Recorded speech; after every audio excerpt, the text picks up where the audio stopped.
Welcome back to Midlife Unfiltered. I'm Donna. This is my co-host, Nick. Welcome in, everybody. Today we're sitting down with Jessica Danel. She is an author, a mom of three. She has been married for 25 years. She's a former child care entrepreneur, multi-million-dollar preschool business who built it from the ground up. She's known for her humor, her storytelling, and now she brings a heartfelt perspective on motherhood, marriage, and chasing dreams. Welcome, Jessica. Hello. Hi, Jessica. Welcome in. Hello. Welcome in. I'm happy to be here. Thank you for having me on. I appreciate it. Thank you so much for coming. We're so excited to hear everything you have to say. I got a lot to say. Oh, I forgot to ask you, how long can this go? Because I can talk. Let's just get it out there right now. We'll just play it by ear. Okay. Perfect. Because I'm a chit chatter. We're all okay. So let's get into a little bit about me. I do have three kids. One is I'm a stepmom, so she's my stepdaughter. Met her dad when she was 3, so been part of her life. She's 33 now, so for 30 years. Yeah. I've been married now. We just had our 26th anniversary, so we've been married 26 years. Congratulations. Together 29 altogether. I know it's been 29 years together. I always count those 3 years. When you're dating, you got to count those in your relationship because those are the hardest, actually. Sure. It's like you're going to get to the point or not. I had to actually tell my husband, I'm like, shit or get off the pot. Because if we're not going to get married, I'm moving on. Because after 3 years, it's like, haven't you tested me out a little, test drove me enough? Like what's going on? So that's how that worked out. And, but I mean, I told you, off camera, I was telling you, I hold the rights to the remote control in the house. And that's just kind of like how it's been our whole marriage. So good for you. I love that. I know. Woman power. Yeah. So then I have a 25-year-old son and a 16-year-old daughter, and they too are both still living at home. That's a lot. And so I currently have I'm currently working. So I work in broadcast media and I've got that going on. And then I wrote a book about my crazy life, a bucket list from a redneck girl that we're probably going to discuss, and ensued the podcast because I wanted to tell people about my book, but it took on a life of its own. But the podcast is Just Saying with Jessica Danel. And I started that because I wanted to tell people about my podcast about my book.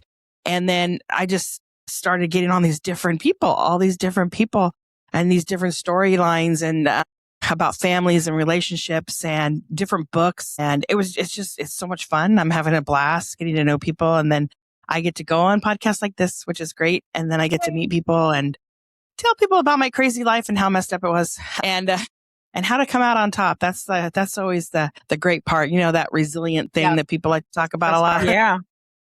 And so it's like, our motto is pretty life. much, if our podcast can reach one person and it affect that person or help that person, then we've done our job.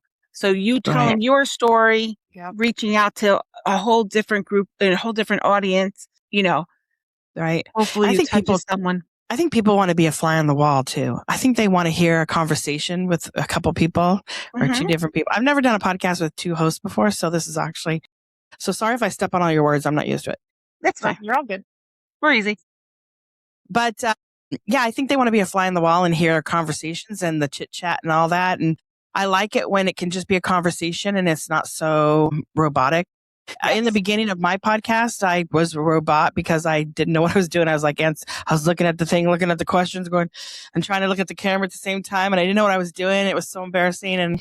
But they always say, and I heard this by, I think his name was Pat Flynn. He said they have to cringe before they'll binge. And so you got to watch the cringy ones before you get to the good stuff. Exactly. Yep. Yeah. And so you just keep going. Don't stop. That's my motto in life too. Just work hard. Keep going, don't stop, and eventually you'll get there. That's what we want our podcast to be about. It's like just sitting on the couch and with your girlfriends or your boyfriends or wherever, just chilling out, having a conversation. We don't want it to be get the notebook out, read all the notes. I mean, obviously we have notes, but just make it relax and have fun. Let it just flow, as we say. I still try to ask questions because sometimes I don't know where they're like. If I've had guests that are like way over my head, like, dude, you are freaking smart. And I don't even know, I don't want to come off as being this dumb blonde. And I'm like, how can I ask a really thoughtful question? And so I use AI sometimes to help me put my questions together and I will use them. I will use them as a tool in case I have a blonde moment and I can't think of something smart to say. or if what they're saying, I just have no clue what they're really talking about. I try to like unpack it though. I'm like, what are you really? I don't really know what you mean. Like spell it out a little bit more. We've had a few of those. This one guy. He's talking about he created a new thing, like science thing or something. And so I was like, I was doing my very best to follow along, but it was hard. I mean, I am educated. I do have a degree, but sometimes when you're getting into the weeds, I get lost very easily. So yeah, I don't know. I just got off on a tangent talking about that. Sorry. You're all good. Well, why don't you tell everybody about who you are, how you got into writing your book, being a mom. I know you mentioned that you have a daughter with special needs, I believe. So why don't we, learn how you got into all of that? 1, 2, 3, all of them. Okay. My oldest has attention deficit and she's also like depressive. And my son too, he's got a list of things, but he has Asperger's and massive depressive disorder and depression. I can't say the word. And he's like an explosive disorder where he gets angry for like the littlest things. And I'm like, don't hit me.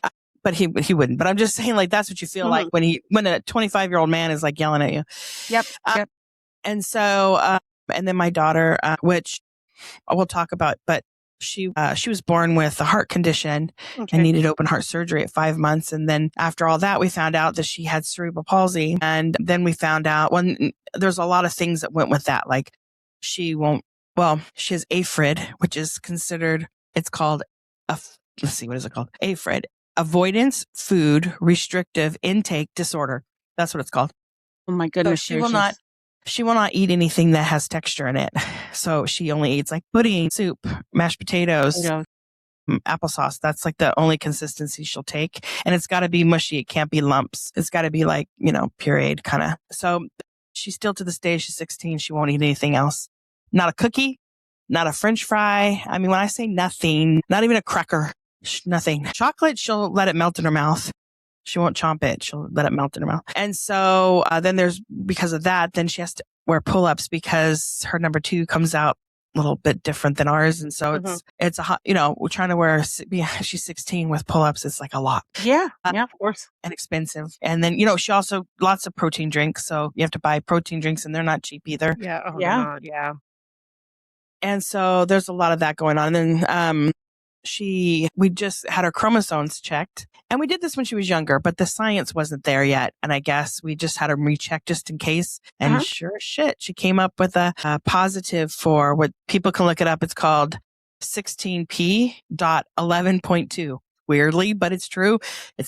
I'm her mom, so I know the whole thing. But what it is it's a chromosomal disorder, and she's got what they say is like a smattering of different things here and there, here and there. So she doesn't have the full-on issue with the 16p. It's just a little bit of this and a little bit of that.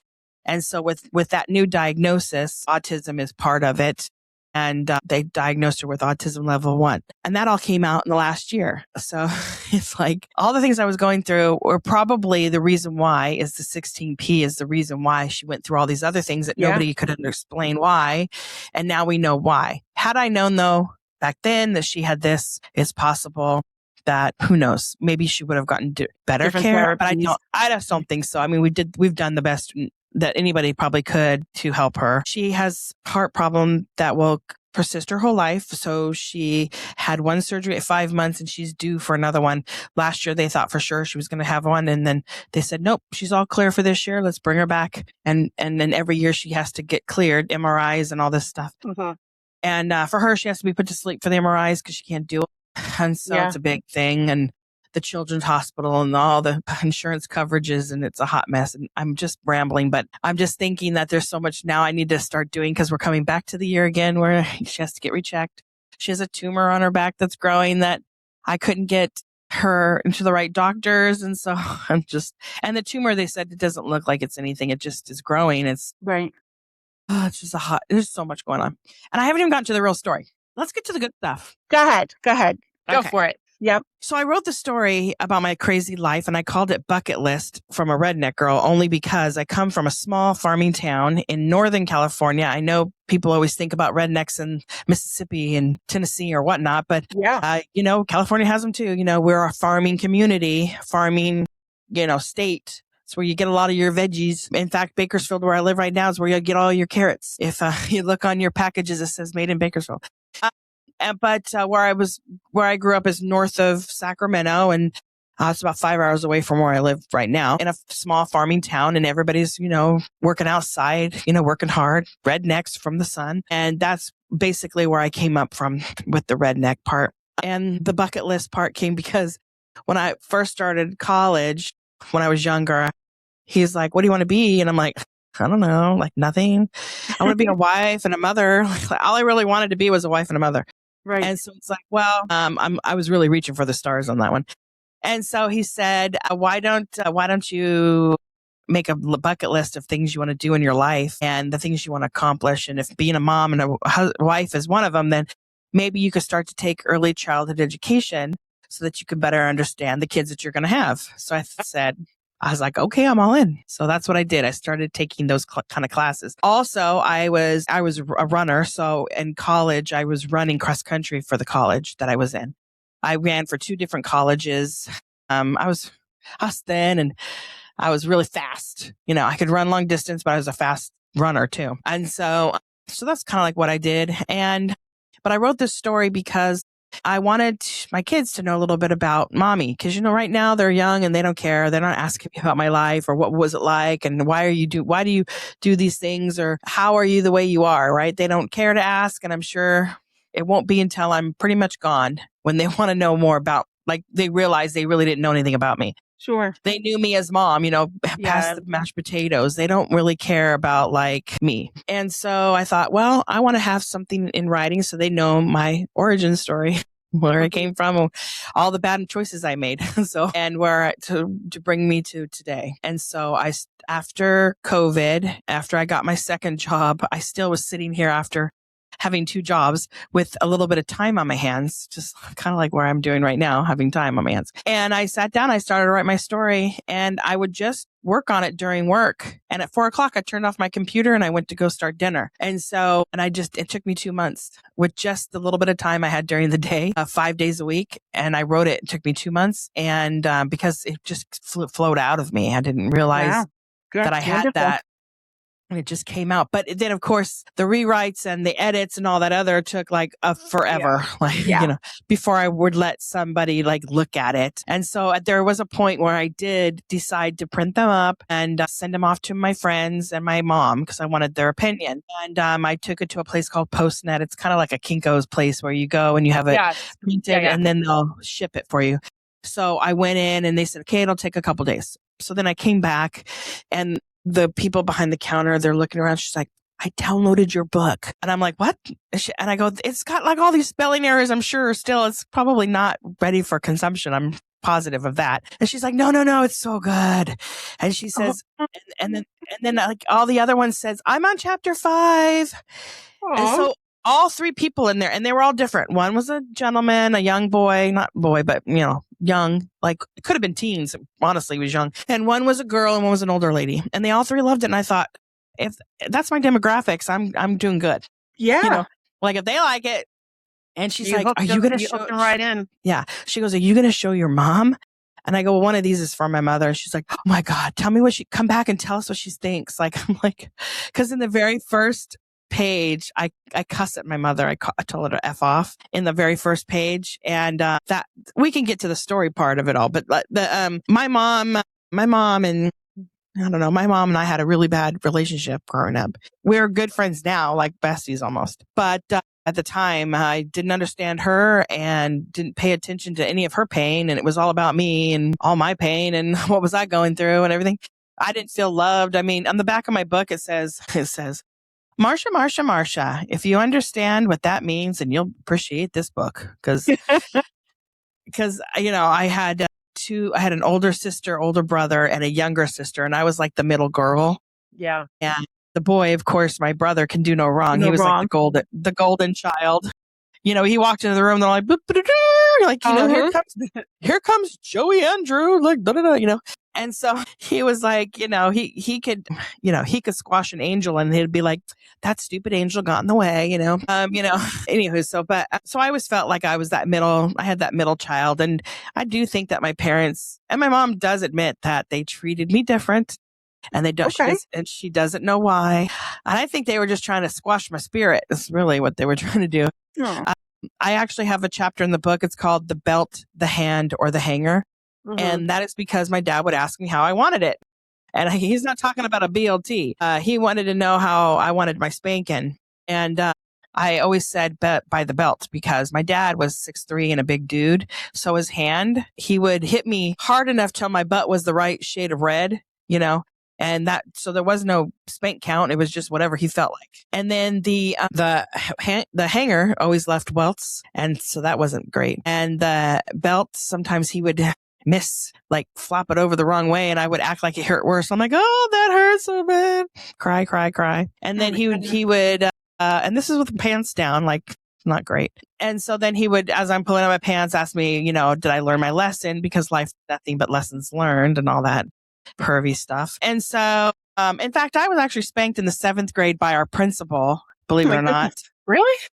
Hell yeah. And he did make me pull my pants down, underwear on, thank God for small miracles. And he used a paddle, and it had holes in it, and it was shellacked and everything. Yeah. That was allowed? Oh, yeah. Really? Wow. I didn't think that was okay. I did not. Okay. Was it a Catholic school or private school or something? I did go to a private school, but this was at a public school. It was like, I went to a private school I talk about this in the book too. And the chapter's called No Longer a Nun, because I used to go to a private school with nuns, and they would smack me all the time on the face. I also say in my book in several different places, I just have a smackable face, I think, because people were hitting me all the time. I got hit by the nuns. I got hit by this lady in a bar one time, and this girl named Rosalie Fight, her last name was actually Fight. She came up to me in the 7th grade while I was in the grass, and she kicked me in the face. Goodness gracious. So I always just say, I guess I just have a kickable face. I don't know.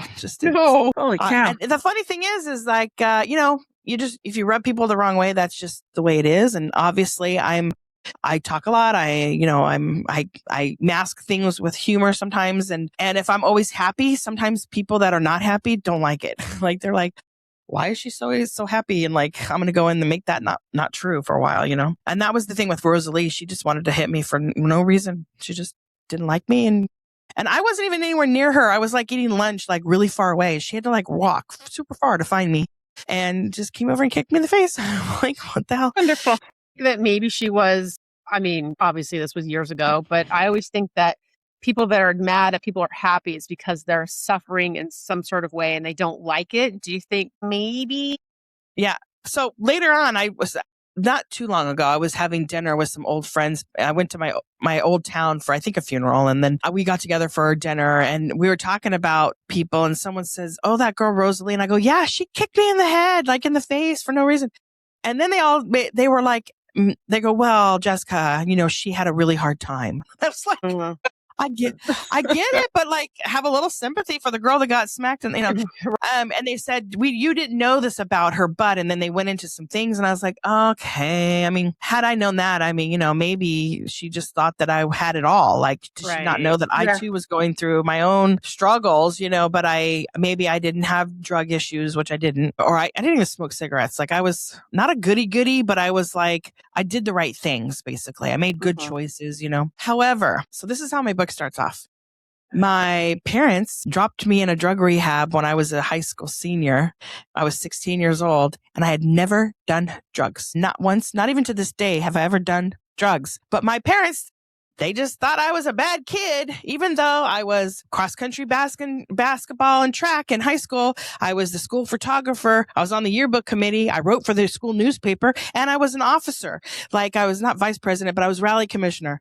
Like, all of these, and I hung out with good kids, like all the sporty kids, and I was a joiner in all the, Dare and Friday Night Lights, against drinking and driving and all that, all the things that you would do in the 90s, right? And no, they thought I was a bad kid and put me in a drug rehab. Really? And they drop you off and they leave. Okay, so then you're here, you have to stay the night in a detox room with another girl that's coming off of acid. Oh. And my so, days. and I'm crying, writing a poem. I'm like, why are they dropping me here? And I'm writing a poem as I'm crying myself to sleep. And, I was only 16, like barely 16, actually. And when the test results came back 4 days later, when they came back and said that she's not on drugs. And then they said, okay, well, she can come home then. And they're like, you can leave her here for 30 days so she can work on her attitude. I don't have an attitude. So, my goodness gracious. So that's how the story starts. And that is why the guy at the Post-it store said, are you gonna, cause I told my mom when they dropped me off at this place and dropped me off in my room to get the F out, that if this is my new home, she's not welcome. And so that is how I started the book. And I wanted them to know, like, this is going to be a roller coaster ride. This is my life, woo, woo. Yeah. Welcome.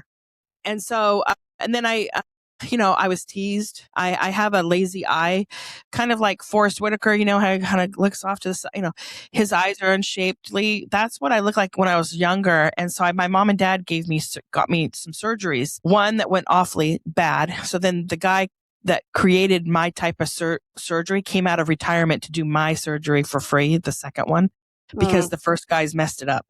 Wow. So I got to do this. Anyways, I was called Popeye, because I was, which sucked because that was like my favorite cartoon. And so I was like called Popeye. So I just embraced it in the book and I talked about it. And I talk about my surgeries, and there's some crazy things that happened. I didn't know all the things that my mom was going through at the time, but now that I wrote this book, it was like an aha moment. Like, yeah, my dad was a total douchebag. He treated my mom like crap.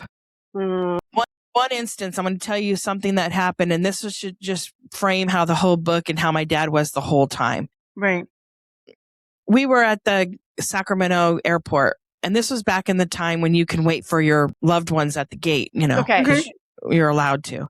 Yeah. And we were waiting for him to come in from LA, and we were sitting, there was a bunch of tile in the hall or something, and we were sitting on a bench seat all together, and we got off and we were doing hopscotch, and saying, step on a crack, break your mama's back. You know how you do back in the day. That's what you do when you're like in the 80s. Okay. That's all the fun you had. You didn't have handheld things. Okay. We didn't have. You just something to keep you busy. Yeah. So we're, I have my brother who's a year and a half older than me. And I think I was, like 4 or 6 or something. 6. He was 8. And I think my sister must have been 10 or something, or we were all just under 10, I think, somewhere around there, all young. And we were saying, step on a crack, break your mama's back. Well, my mom, the God's honest truth, true story. My mom bends down to pick up my little sister, and she heard something, and she did break her back.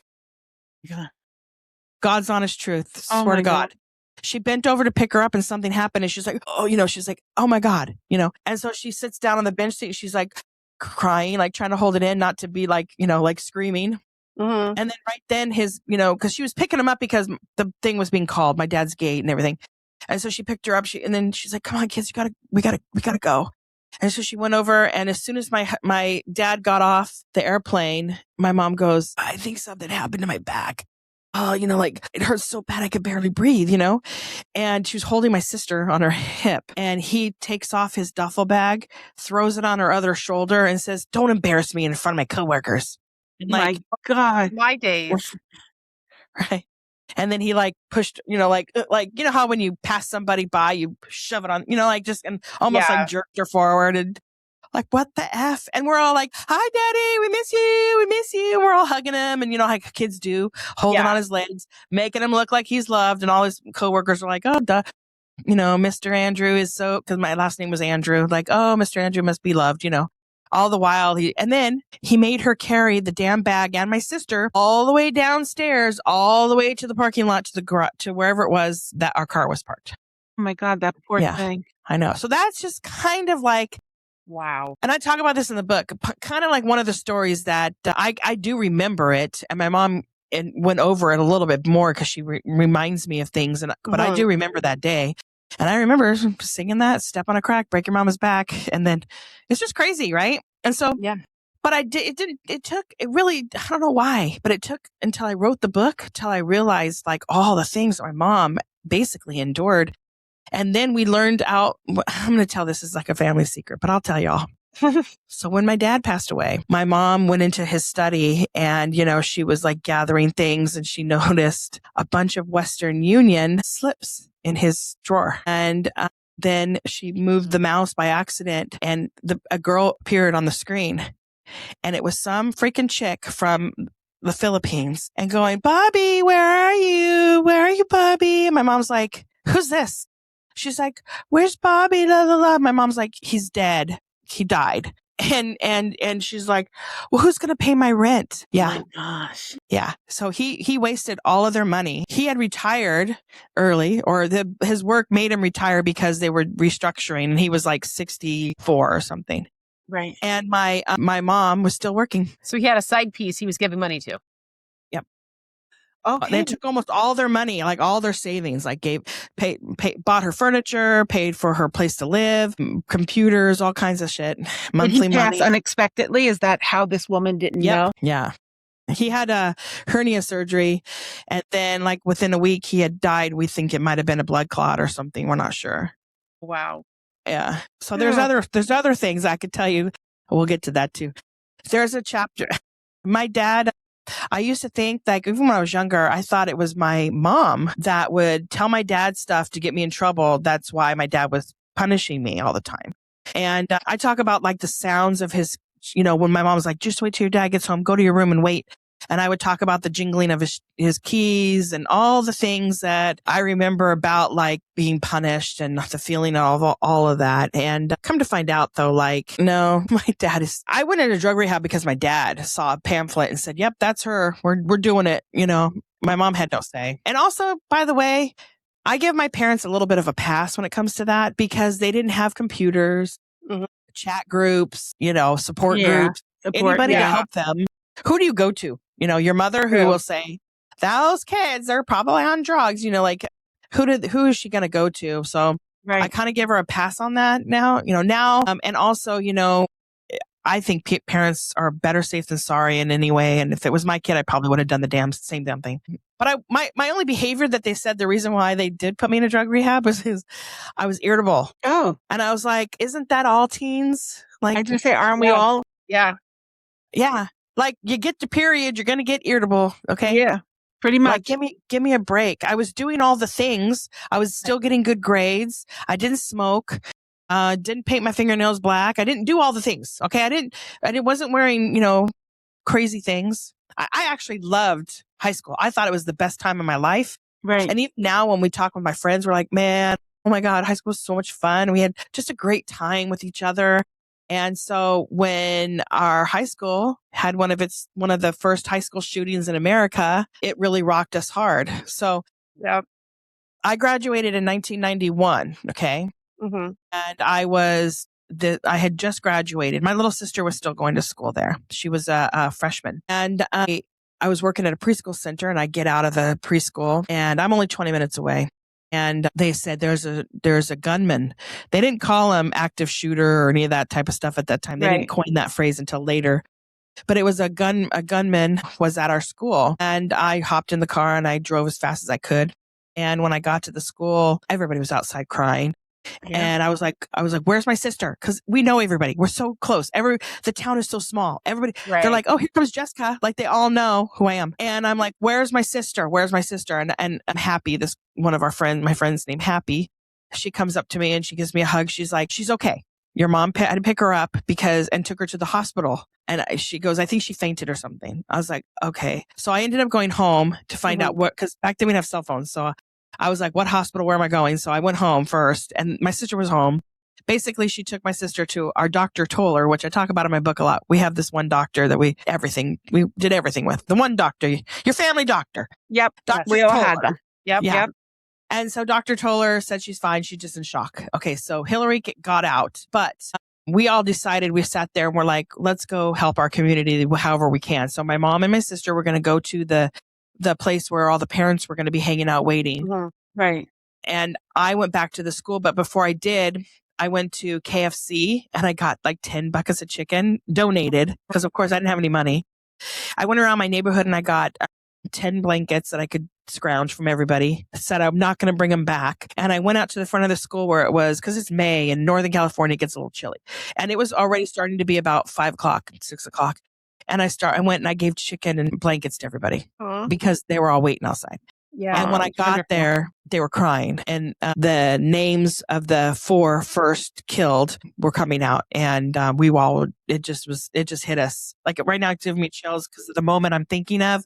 And we all just started to bawl. He had killed. Now I say he because we all know who he was. He was a former student, went to school with us all. And I'll tell him the name, but he's on death row, but there's really no death row in California. Mm-hmm. But his name is Eric Houston. And he came into our school with wanting to kill Robert Brenz, because Mr. Brenz didn't pass him in civics. And so basically his life had been falling apart. Yeah, civics, which I don't even think they do anymore. Yeah. No. Which they should, by the way, just saying. And so his life was falling apart. He's 20 now, and his girlfriend left him. It was like a big sad story, a big country sad story where his his whole life was falling apart because he didn't graduate high school, And so, because he didn't get to walk with his friends in high school, and he didn't get a degree because he didn't pass civics by 1 point.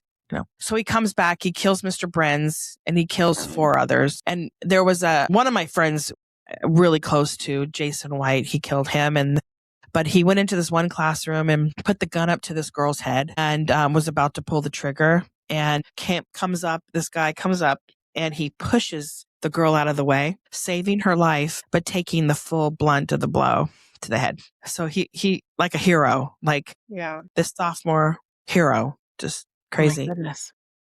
And he laid on the floor dying for half an hour in front of his friends. And then the guy corrals 80 kids that he could upstairs and barricades them in there and tells the kids, if you go downstairs, I want you to go downstairs and get somebody hiding. And if you don't come back, I'm going to shoot one of your friends. And so this 14, 15, 16-year-olds, they had to go downstairs and either do one thing, run, tell the person he can't see you, you can get out of here, or beg them to come back, or come back and say, I couldn't find anybody. And so they all had to make those choices. A few, I think, left and some came back. But eventually nobody else was killed. Once he had them all upstairs, there was more negotiating than anything. I think they got fed pizza or something, but there was negotiation where he was releasing some at a time, and then eventually he just surrendered and they took him into custody. But they did make a movie on this. It didn't get a lot of notoriety. Not the movie, but the shooting at the time, because in LA, the Rodney King verdict was given, and on the April 29th, and then there was rioting. My birthday. Really? And then the next day was rioting. And then the next day was the shooting. So it took like back seat to a lot of the news that was happening at the time. And the news cycle back in 92 was not like it was today. Now. Totally different. And so, but it did get a movie made. You can still watch it, I believe, on Amazon Prime. And it's called Target of Rage. Target of Rage. Mm-hmm. And there's another title it had. I don't know why. I think it may be past ownership, but The Siege at Johnson High. Now, my high school was called Lyndhurst High School, Lyndhurst. Okay. But the name of the story in the movie is called The Siege at Johnson High. So they kind of changed the name out of respect for the students. That makes sense. For the victims. Yeah, that makes sense. Yeah. So Henry Winkler, the Fonzie was in that movie. Yes. And those of you who are younger, in Scream, he was the principal that got hung from the football field in Scream 1. I don't know. A lot of these people, millennials, might know that more than they would know Fonzie. I don't know if they know Happy Days, but Henry Winkler, Freddie Prinze Jr., big 90s star. Yeah. And all of us oldies would know Ricky Schroeder from Silver Spoon. Yep. Yeah. I think Ricky was the bad guy in this scenario. But so I've only watched the movie once myself. It's very hard to watch when you imagine. When it's just like really hard. But during this time, my mom was actually sitting with Beeman's mom. And so my sister was best friends with Beeman's cousin. So the cousin was sitting there with my sister. My mom was sitting there with my sister with somebody they know because they're PTAs and all, we're very close. Yeah. Like I said, the town is so close. And everybody was approaching the tables, telling the parents about what was happening. And they approached my mom's table different. And they said, we need you to please come with us. And the mother said, will you come with me? To ask my mother and my sister. And my mom's like, I'll definitely come with you to hold your hand and I'm getting chills just thinking about all that. And then they had to, I don't know why I'm going to start to cry. And then they had to tell her that, her son didn't make it. So it's just really, really, it's just hard. And so in the book, I just go through all of what I basically said. I basically just gave you a chapter, but I tell you all in the book and where I was and how it affected everybody. And if you could see, it still affects us today. Yeah, I mean, we constantly are trying to commemorate it by Facebook and telling, everybody that like, this is what's going on. And I even wrote a song on using AI, and I put a video out last May. And everybody was just, thousands of people were just like, oh my God, I'm crying. This was it. This is the song we needed. And so we now have a song for it, and we play it every year. Hopefully every year. Next year, hopefully. That. This is a subject that we bring up, like school shootings and signs to look for. And if you think there's a kid struggling and need and that type of thing, So these are the type of things that are in my book that I wanted to bring to the stage on my podcast. But I'm not limited to just these type of stories. I want to talk about all stories that affect kids and raising kids and what it means to raise children with special needs and all that part. So it's kind of like a hodgepodge of, it's kind of like what are we going to have this year? And like throw it on the dartboard. Like, I don't know. Today we're going to talk about this. It just could be anything. I'm not They're really all topics that are very important to everyone, especially people that have children. Yeah, they're good. They're good topics. I know that my kids and their schools have been not locked down. They've had hold-ins because they've been given information about a potential weapon or something where they have to take those things seriously. And Donna knows the story. Like I've mentioned, like my older daughter, when she was in middle school, she was bullied a lot. And one time I think it was a guidance counselor, I said, I'm going to say this in the nicest way, but I'm going to be very blunt with you. And he's like, okay. And I said, I'm not going to stand first in line when when a shooter ends up being dead because they bullied the wrong person. And I said, because if it's not taken care of now, people don't deal with the bully. I was like, you're going to have a problem. And I said, because he's always bullied. And I was like, I'm not saying that my kid's going to do this, but I was like, that person that is being mean to my daughter or anybody in general is going to set off the wrong person. They're going to end up dead.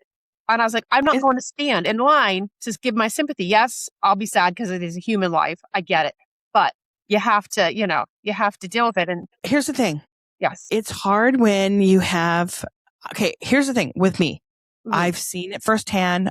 Yeah. School shootings are hard. Yes. And then I have a son who has an explosive disorder. Right. And he was bullied a lot. Yeah. Sure. And I was, as a mother, worried that my own child could be somebody that might want to go do that because he doesn't think his life is worth anything. Even now, he sometimes will say, I don't even know why I'm living. It's like, I don't even care. Like he doesn't think like living is important. Yeah. And so it's really hard.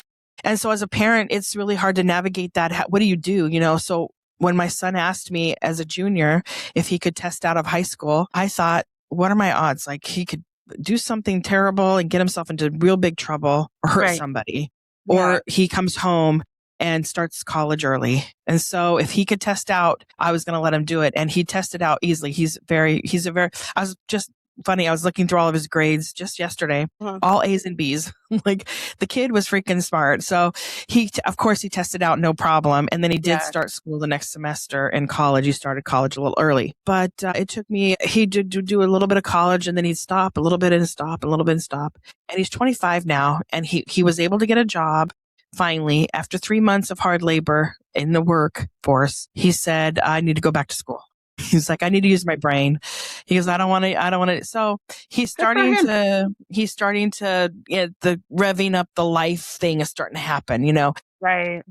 And so he's doing it at his own pace. That's a good thing. He's doing it at his own pace. He knows when he's, but I mean, it is very slow, but I mean, he knows I guess he knows when he's ready. So he doesn't want to be a bomb. He doesn't want to be this. He's like, okay, I'm going to do it. Oh, need a little break. Yeah, I'm going to do it. Eventually, he's getting there. How does he handle his like behavioral problems like when he's at school or at work or anything, Okay, so luckily in my California, we have what's called the regional centers, and they are like resources for adults with special needs. And they helped him find this job, and it's called VIP is the company. It's current regional, but then they source out this VIP place who help him get a job at a warehouse is what he started at Nestle, which is like he was like boxing up stuff and wrapping pallets and things like that. And he has to use his brain and stack according to the whatever. And a lot of the kids that were working with him were like, couldn't figure things out. They called Parker the brain. They're like, let the brain figure it out, And so Parker would go in there and he'd, do it all up and everything. But then I was making him go to school right out of high school.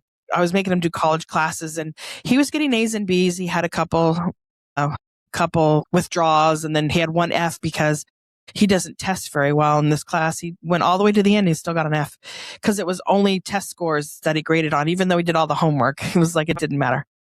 Yeah. But he didn't want to be in school, and he felt like he was being forced. And so now he has chosen to go back to school. He starts in a week, and he has chosen, he's going to go for engineering, and he has chosen to go back to he's chosen to go back to school on his own. And he says because of this, he believes he's going to succeed, because before he felt like he was being forced. Okay. And I now love that for him. I love that for him. Yeah. Now, will he have assistance when he's in school? Yeah. So I was going to get to that. So, okay, like some type of respite? Well, we never did sign them up for disabled students, because you can in the college system sign him up as a disabled student so that he can have accommodations. Exactly. And we never did because he's so smart. He thought I don't need it. Well, they put him on, and I paid for all of his schooling. Like I just paid cash for all the classes that he's taken. He's now considered like a sophomore, so he's taken quite a bit, and or junior, I don't know.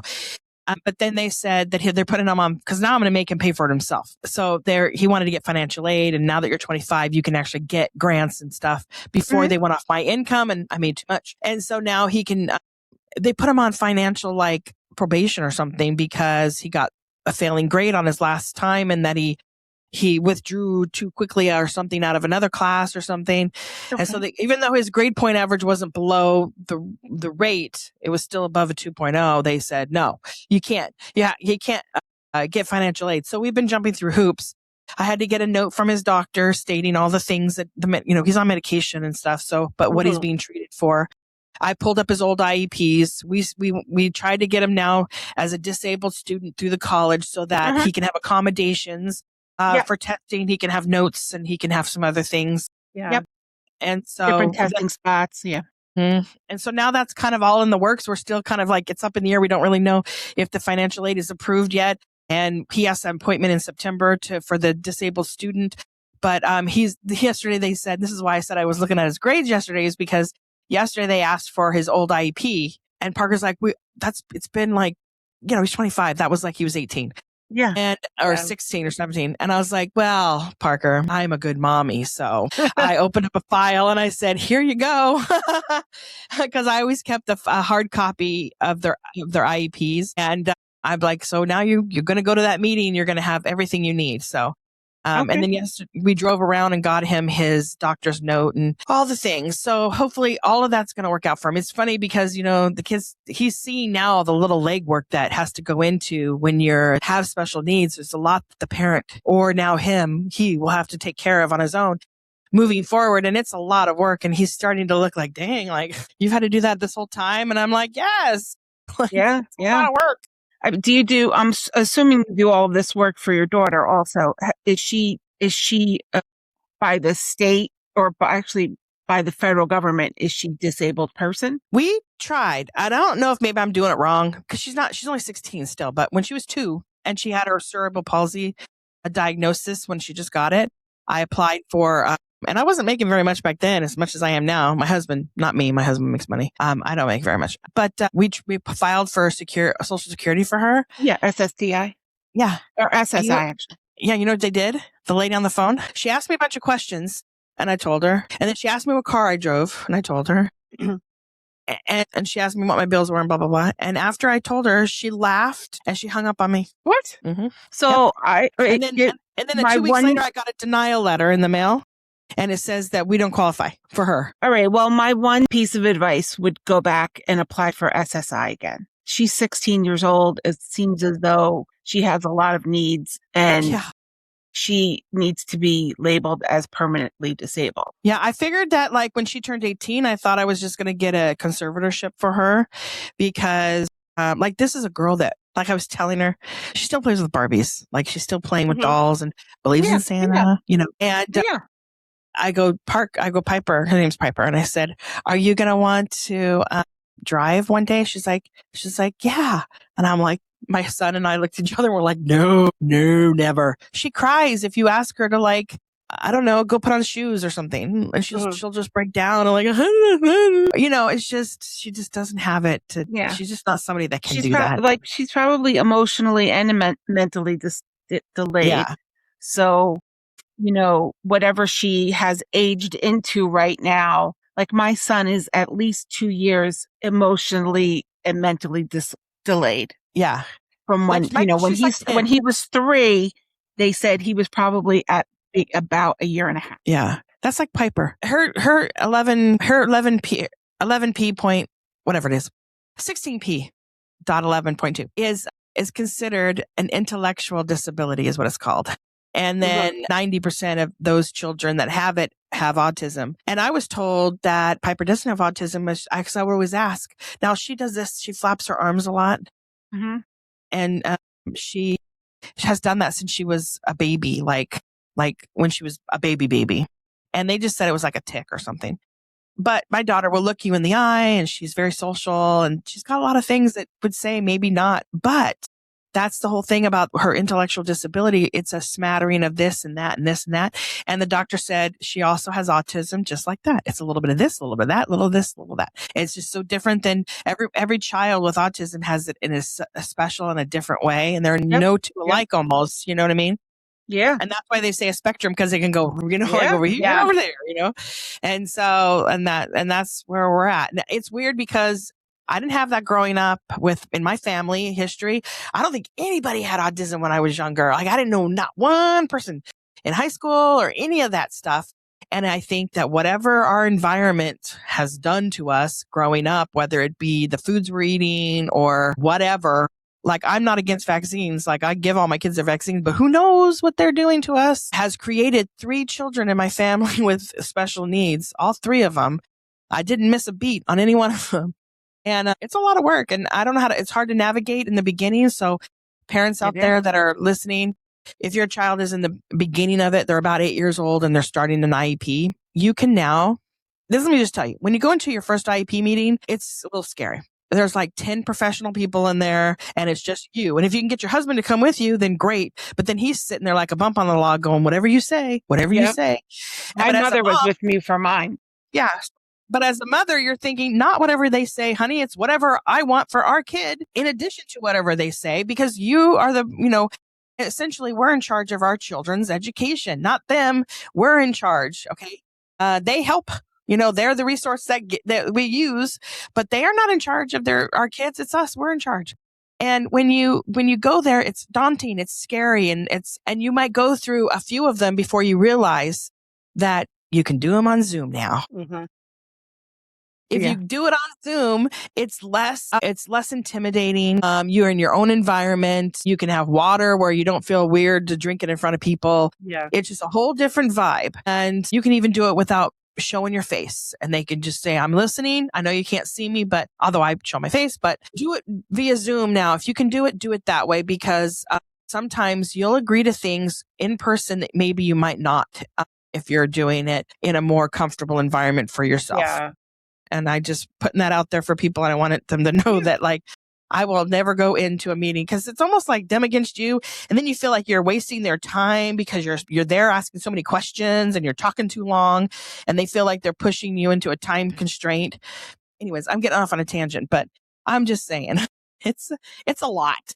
No, but it's good though. It's good though to ask questions because I had a friend that her children were autistic and I was like, the school has resources. Your kids go to an amazing school because obviously my kids went there. And she's like, oh, I don't know. They're fine. It runs in the family. And I'm like, no, really, they will help you. Use the resources. They got the resources. And I'm like, don't be afraid. And, cause her kid wasn't doing his schoolwork. It was a mess. Like, it was a mess. And finally she's like, okay, I guess I'll go. And she's just like, she came home and she's like, they've given me all of this stuff I have to do. And I'm like, yeah, they need you to, it's parent homework that they kind of need you to help them out, like what goes on at home. And, they can't help you. It's just like, I mean, she was a lovely lady, but she was at a loss. She didn't know what to do. Mm-hmm. And I don't know, honestly, because they moved away. I don't know if her kids ever truly got the help that they truly needed, but it takes a lot of work and research. And now we have a computer where you can find things and find information, find experts, find out things on your own, come to the meeting with your own documentation and, take their advice as suggestions. And because like what I said was, I said this, I go, my daughter gets overwhelmed when you give her multiplication on a page and there's 50 problems. I go, can you fold the page? Okay. And let her start on the top part. And I go, only grade her on the ones that she attempts. And so basically, if there's 20 there and she only tries 14, then you grade her how many out of 14. And that's the grade that you should give her. Because it's overwhelming when these kids have like some smarties can get through it and no problem. Like my son could do it, but not my daughter. And she has handwriting, she has cerebral palsy, so she can't grip a pencil like regular people. And and so she's going to go a lot slower than other people. And her brain is a lot, she can get there. It just takes her a little bit longer. And so they were doing whatever, and they took my suggestion and they rolled with it. And that's how they graded her from there on out in math. Yeah. But she's entitled to modifications, and your school should have known that. So instead of 50 questions, she only should have been given 20. Right. And it should have been maybe 4 on a page. Like all those modifications she's entitled to. Right. Well, that's why I said only grade her on the one she tries. Yeah. And the one she doesn't try, it's just let her skip those. Anyways, had I known that she was going to be where she's at right now, she's in high school and she is in a special needs class. She will not graduate with a diploma, but with a certificate of completion. Mm-hmm. She's right now she's going to start first period and then they're going to send her to this place where they start working on life skills and vocational skills, work skills. Yep. So she's going to learn to do retail and then graphic design this year. Wow. And then I'm like, teach her to type because she could be a secretary or something, like for the county or the city where they have good benefits, Mm-hmm. Yeah. Yeah. So navigating all of that is like hard when, like you said, your friend or the person that you know, it's almost like you're learning, on the go. And my son was always in trouble. Every day I'd get a phone call from this every day, like his kindergarten, his first day of school. I get a call. No, I didn't get a call. My son comes walking through the door about, I don't know, an after I dropped him off.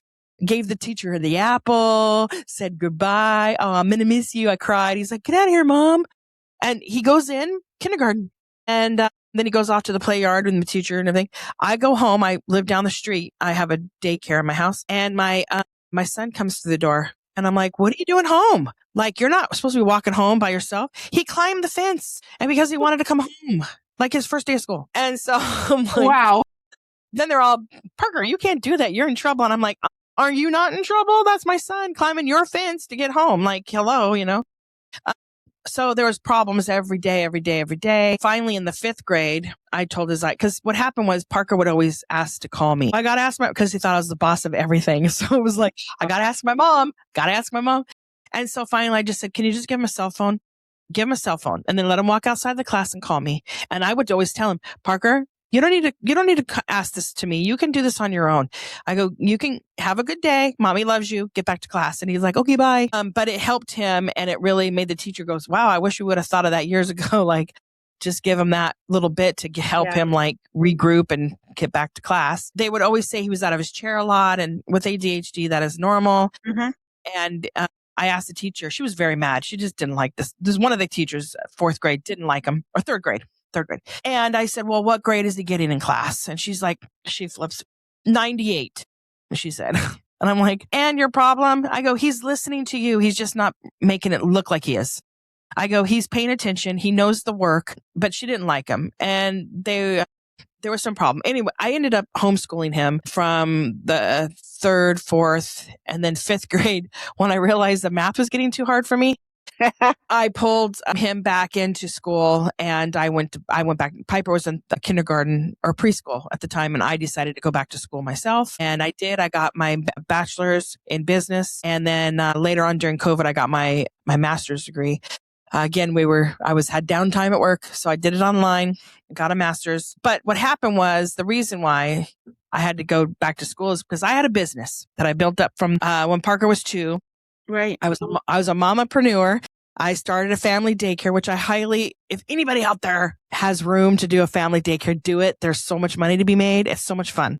Yeah. And my school was like, they're going to get a daily report. They're going to have, homework, not homework, but they'd have an art project every day. They'd be fed like they were my own children, and they had fun time. And, it was just a fun time to be in, all the brand new toys that they could ever want to play with. And so, I had word of mouth, and I was constantly full. I ended up building onto the family home another daycare room, had its own entrance and bathroom.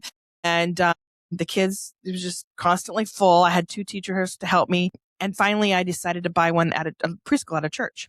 And it wasn't a religious thing. It was just, I had the ability to use their building at the church with their play yard. So I bought this building, not building, but I bought the business. I leased the building, paid for the business. But I really was only buying the ability to lease, because what I got was 2 kids and no toys. So I had to build that preschool up from scratch. Got it rocking and rolling with like 42 kids. I had 8 staff members between the 2 places. And they would sometimes work at my place, sometimes work there. I had to get them licensed at both. And I was just doing really well. I don't know why. I just thought I wanted to go bigger. So I did.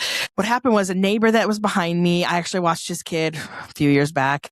And he came to me and said, I have a commercial property, and it goes in a corner, like a triangle at the end. And I think that'd be perfect for a building and a triangle kind of play yard, a big play yard, 30,000 square feet play yard, pretty big. Wow. And the building was going to be 10,000 square feet. And he was going to build the shell, which was going to be 4.2 million. And I would have to get a loan to pay the fixings of the inside, everything on the inside, and then all the backyard, which the backyard itself was over 100,000 just for the trees and grass, the play structure. I had that squishy, foamy stuff underneath the play structure, like the ropes. I did not spare any expense. It was like a freaking magazine. It was beautiful. And even my school was like, if you ever look up Lakeshore, it's a toy magazine for preschools. Yep. My preschool looked like a Lakeshore magazine when you open the doors. Okay. I know. Awesome. Yeah. I know what you're talking about. Yeah. Yeah. And so I got a loan. I went online. I figured out how to do an SBA loan, and I got a loan for $700,000. And so that was enough for the inside, the play yard, tons of toys. I bought over $130,000 in toys and computers. We had a computer lab and enough cots for everybody, and just everything we needed. Even a kitchen. I had a gourmet kitchen. It was a really nice kitchen. I was like, damn, I love this kitchen. And it had all the right stuff in there and everything. Had double ovens and beautiful. And I pre-sold everybody on a dirt lot. I would take parents to the dirt lot, and I go, this is where the 4-year-old room is going to be. And this is the preschool room. This is the school agers and the infant room. And they all gave me their first month and their registration fee a year in advance. And I sold 140 students. So we had over 140 kids on the first day I opened my doors. Good for you. Can you imagine opening the doors? You're like, good morning, good morning, good morning, good That's morning. Amazing. Wonderful. It was insane. So I had to map out every single minute of the day to make sure. Sure. And also, I had 28 staff members. And so you have to map out like their breaks, because by law, they have to have breaks. And so they get 2 of them and a lunch break. And so it was just a lot of like that type of stuff. And it was insane. And when the first day was over and I looked around, I'm like, oh my God, I did it. Like I freaking built this, and it grew to be a, $1 million business, and it was doing very well.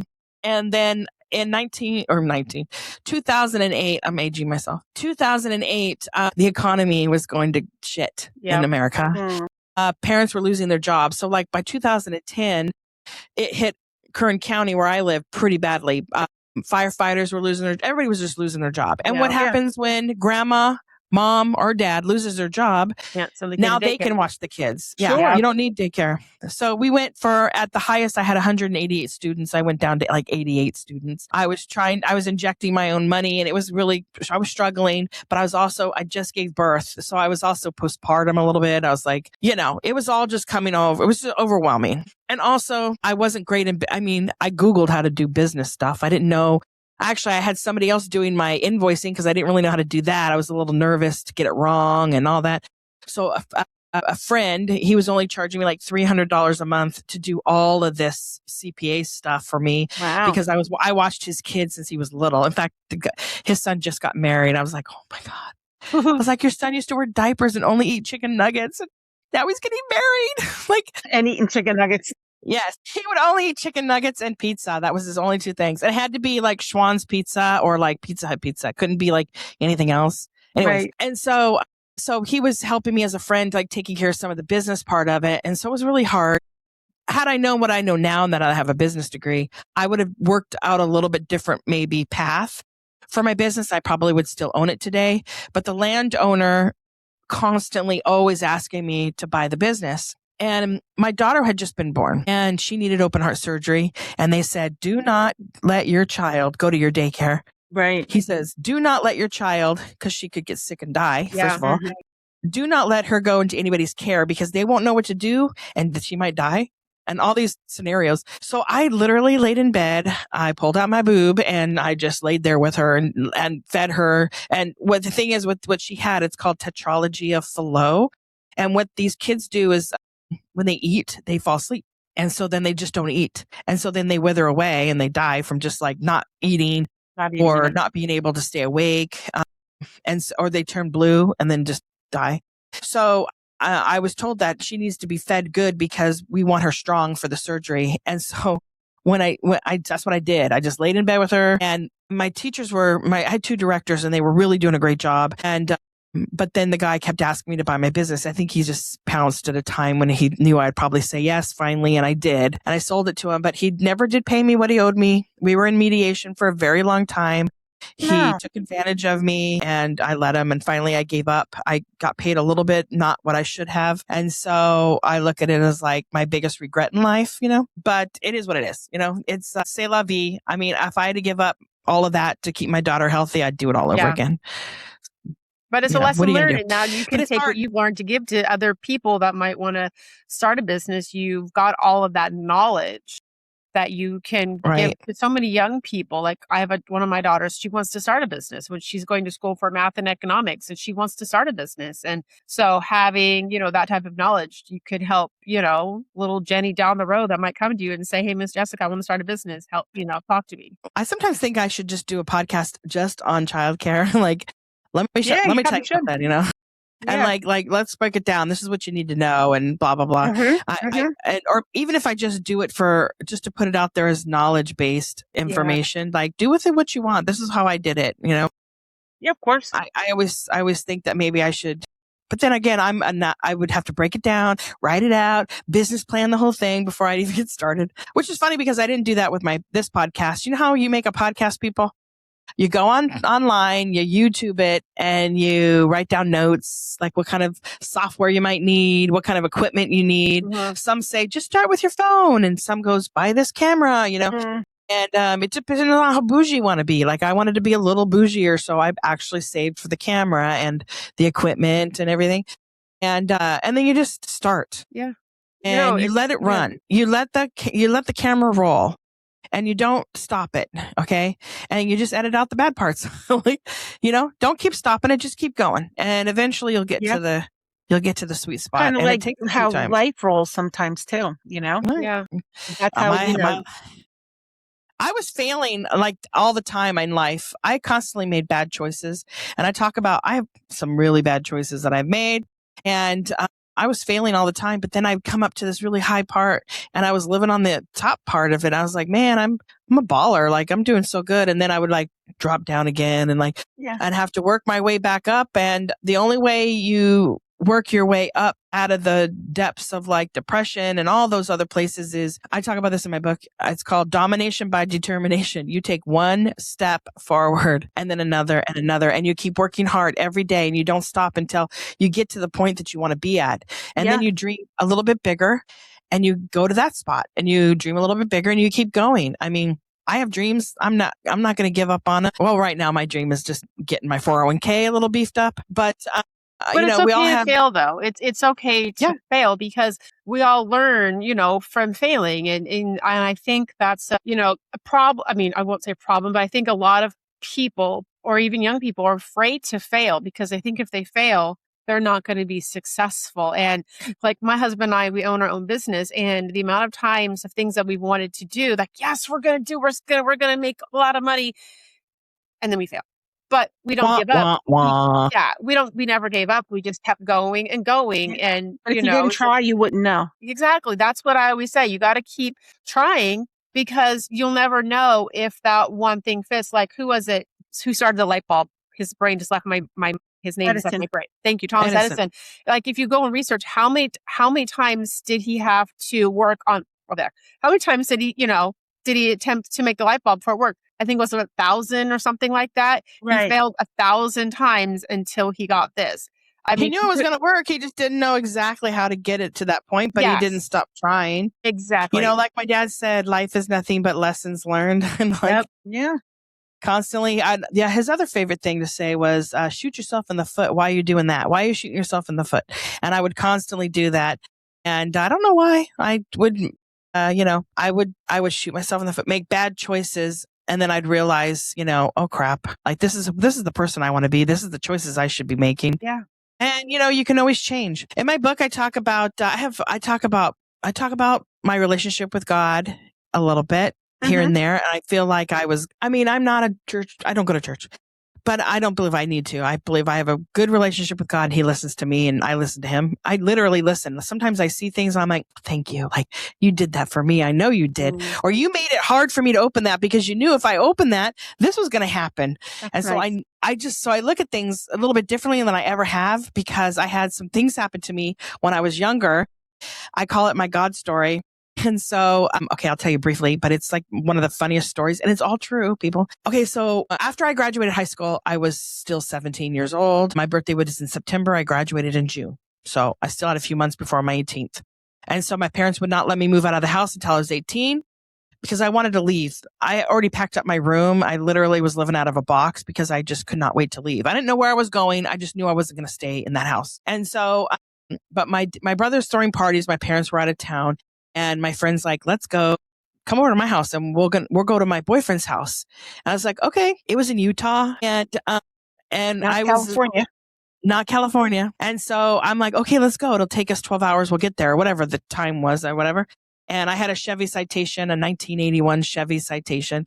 And at the time, gas was like $1.06 or something. And so, you can get there or whatever. So we got there. I slept on the couch and she went in the bedroom with her cowboy boyfriend because he lived on a ranch, whatever. And so then the next morning I called my brother and checking in because I did that growing up. He was always like, check in the morning. And so I just told him that I'm checking in, that I'm still with Brandy, that I'll be back tomorrow, whatever, like Sunday. And he's like, you're in trouble. You're not allowed to leave. And I said, he goes, you need to come home right now. And I says, I can't.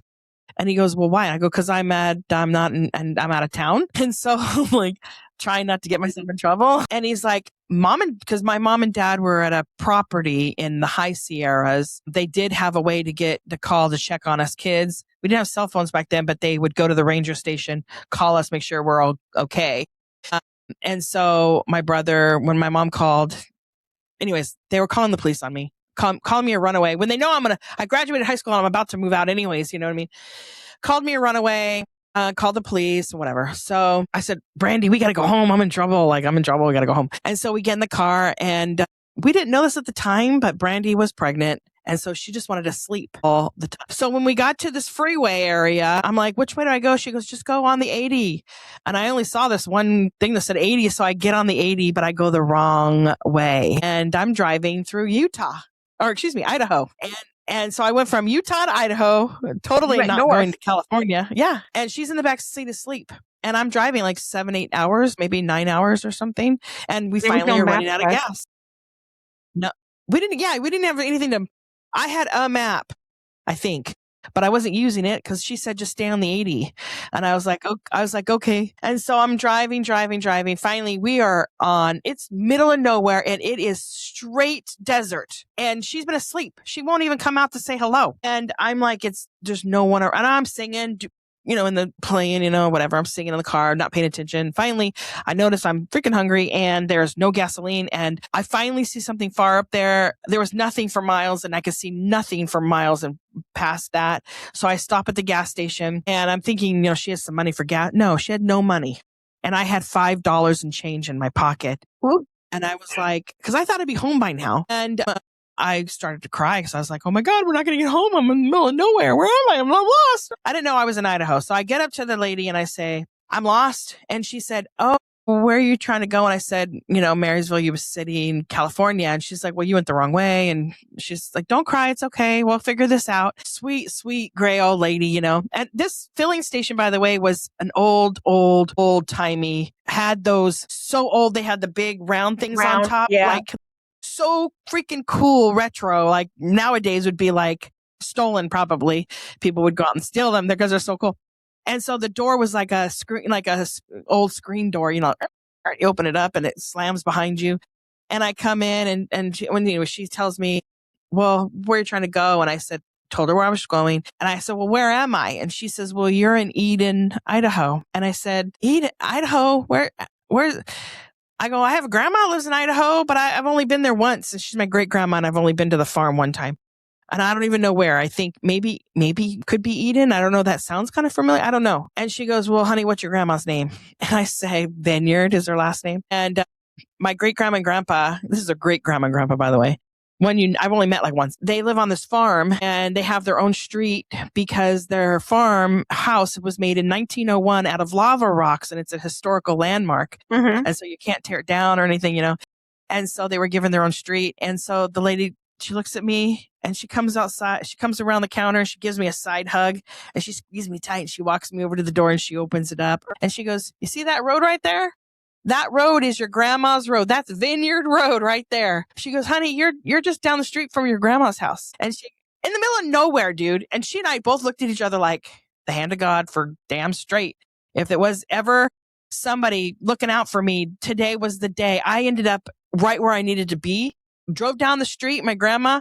I went to the back door. And of course, she landed on everybody's name but mine as she's trying to remember my name. She's, oh, Joey, Dixie, Hillary, Suzanne. No, Grandma, it's Jessica. She's like, I know who you are. She gave us sweet tea and she brought us inside and she gave me money to get home. And she said, she goes, can I call your parents? And I go, yeah. They thought I was running away, but of course I wasn't. But how in the hell did I end up at Grandma's house so far away? Like, it's just insane. Yes. And it's so true. I love that. It is the craziest story. Things like that happen to me all the time, making bad choices and then God coming in to rescue me because I was a lost little lamb in the middle of nowhere. And when I talk in desert, we're talking straight, no mountains. Right. No, nothing, no homes. Yeah. Not a home off to the side. We're talking nothing. I'm originally from that neck of the woods, so I know what you mean by desert, but we could talk for hours. I know I'm so sorry. I totally hijacked your podcast for sure. You're completely fine. I didn't even get off with all the good stuff. There's just so much more in my book. That's just crazy. Oh my God. We could do a part 2 maybe one day. What a piece of advice would you maybe give to somebody, maybe as a special needs mom or just in general, like or wanting to start a business? What piece of advice would you give them? Well, I did do a business with special needs children. So being a mompreneur is not easy. You got kids at your ankles wanting sippy cups or change the diaper, or they're fighting over the remote control while you're trying to put your stuff together. Trying to do it all. Just give yourself a chance to take a breath.